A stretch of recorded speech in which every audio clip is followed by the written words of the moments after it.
নমস্কার বন্ধুরা, cooking with মম চ্যানেলে আপনাদের সবাইকে স্বাগত। আজকের রেসিপি রুই মাছের ঝোল। এর জন্য আমরা 1 কেজি ওজনের রুই মাছ বাজার থেকে কেটে নিয়ে এসেছি এবং সেটাকে ভালোভাবে ধুয়ে নিয়েছি। এবার এই রুই মাছটার মধ্যে আমরা ভালোভাবে লবণগুলো মাখিয়ে নিচ্ছি।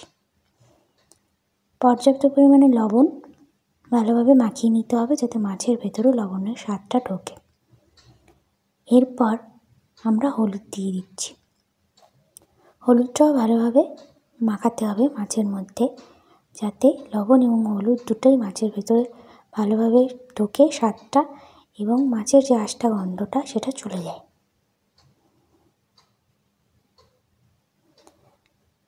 প্রত্যেকটি মাছকে ধরে ধরে, মাছের টুকরোকে ধরে ধরে লবণ আর হলুদটা ভালোভাবে মাখিয়ে নিতে হবে।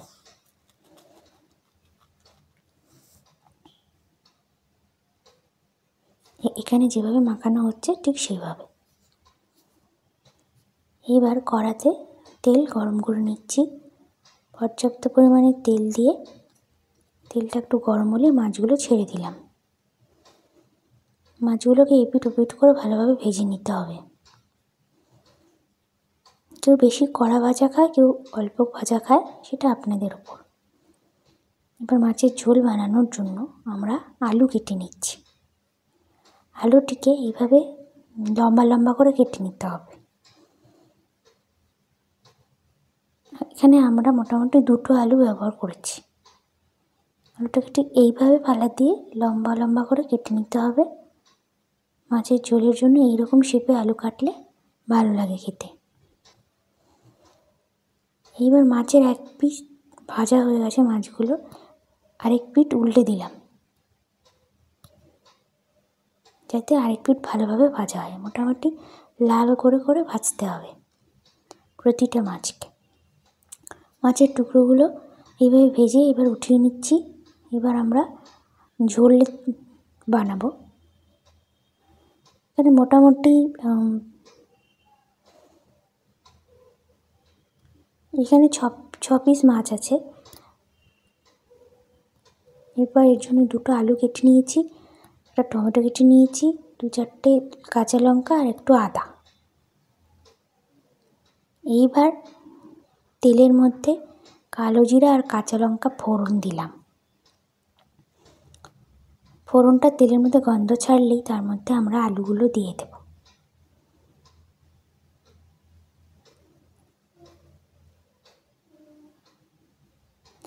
আস্তে আস্তে সব আলুগুলো এইভাবে ছেড়ে দিচ্ছি। তেলের মধ্যে ভালোভাবে নাড়াচাড়া করে আলুগুলো ভেজে নিতে হবে।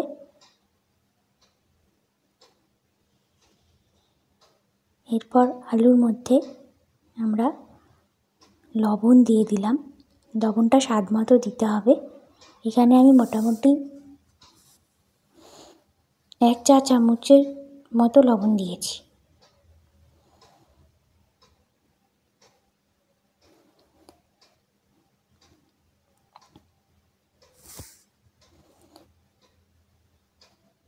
এরপর টমেটোগুলো দিয়ে দিলাম।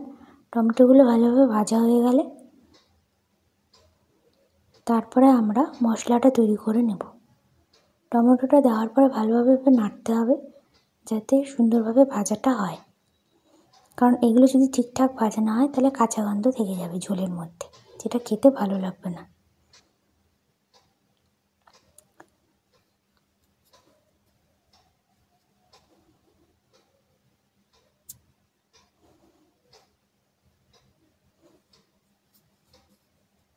এইভাবে আমরা লবণ, একটু হলুদও দিয়ে দিতে পারি, বা হলুদটা পরে দিলেও হবে। আমরা এরপর একটা মশলা তৈরি করে নেব যেটা মাছের ঝোলের ওপর দেওয়া যায়। এইভাবে মোটামুটি হালকা হালকা করে ভেজে নিতে হবে টমেটো আর আলুগুলোকে লবণ দিয়ে। তারপর আমরা আদাটা ঘষে নিচ্ছি। আদাটা ঘষে নিয়ে ভালোভাবে গ্রেট করে নিতে হবে। কাঁচা লঙ্কাগুলো আমরা গোটাই দিই, মাথাটা একটু চিড়ে। কাঁচা লঙ্কাগুলো ঘষার কোনো ব্যাপার নেই, জাস্ট আদাটা গ্রেট করে নিচ্ছি। তার মধ্যে দিয়ে দিলাম 2 থেকে 3 চামচ জিরা ধনিয়ার গুঁড়োর মিক্স। তারপরে দিলাম হলুদ।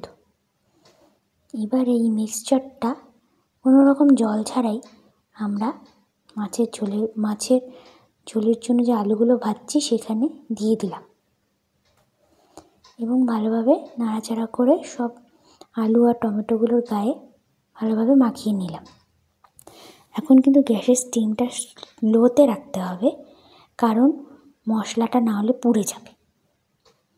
হালকা নাড়াচাড়া করে মশলাটা মাখিয়ে নেওয়ার পরই আমরা একটু জল দিয়ে নিলাম। এরপর আমরা এটাকে ভালোভাবে সাঁতলাবো যাতে তেলটা গা থেকে বেরিয়ে আসে। এই রান্নাগুলো খুব সহজ এবং নিয়মিত রান্না করার একটি রেসিপি। এগুলো আমরা স্কুলে বা অফিসে যাওয়ার আগে এই রান্নাগুলো করে তাড়াতাড়ি খেয়ে যেতে পারি। সেই ধরনের একটি রেসিপি হলো আজকের রুই মাছের রেসিপিটি। অতিরিক্ত কোনো মশলার ব্যবহার এখানে হয়নি, তাই এগুলো যেমন খেতেও সুস্বাদু হবে এবং নিয়মিত রান্নার জন্য একদম পারফেক্ট। এরপর গা থেকে তেল ছাড়িয়ে দিলে এবার মাছগুলো আমরা দিয়ে দিলাম কড়াতে। মাছগুলো দিয়ে আবার একটু হালকা নেড়েচেড়ে এবার আমরা ঝোলের জন্য জল দিয়ে দেব। জলের পরিমাণটা আপনাদের মাপ মতো দিতে হবে। এক্ষেত্রে আমি 2 থেকে আড়াই বাটি জল দিয়েছি। জল দেওয়ার পরে লবণের স্বাদটা একটু দেখে নেবেন। যদি মনে হয় লবণ কম আছে তাহলে ঝোল ফোটার পরে আরেকটু লবণ দিতে হবে। এখানে আমরা আরেকটু জল দিয়ে দিচ্ছি পরিমাণ মতো।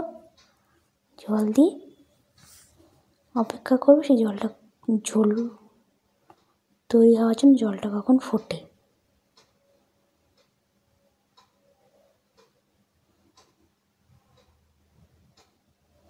দেখুন ঝোলের রঙটা কিন্তু এরকম হয়েছে। কম হলুদ ব্যবহার করলে ঝোলের রঙটা আরও কম হলদেটে হবে, যেটা আমার খুব একটা পছন্দ হয় না। সেই কারণে আমি পর্যাপ্ত পরিমাণে হলুদ, লবণ এবং মশলা দিই।